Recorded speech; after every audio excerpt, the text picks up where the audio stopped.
masu kallon mu, ko kun san dalilin da ke sa 'yan mata tara samari?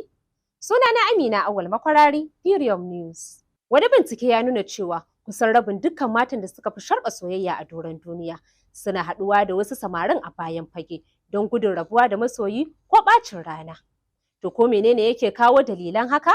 Wani binciken ya bayyana dalilan da ke sa 'yan matan tara samari, saboda idan suna tare da saurayi ɗaya za su shiga halin matsi, musamman idan yana da tsananin zafin kishi ko nuna mata son zuciya akan abin da yake da ra'ayi. Wata macen kuma na tara samari ne saboda wanda take tare da shi baya yawan yi mata alkhairi. Wasu matan kuma sun ce samarin nasu ba da zuciya ɗaya suke son su ba, da zarar sun samu abin da suke so sai su gudu su bar su. Sannan akwai wani saurayin da zai zo gurin mace yana son ta domin ya aure ta amma ba shi da halin yin auren.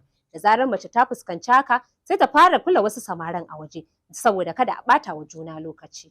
Haka zalika akwai saurayi mai yawan faɗa da ɓata wa budurwarsa rai.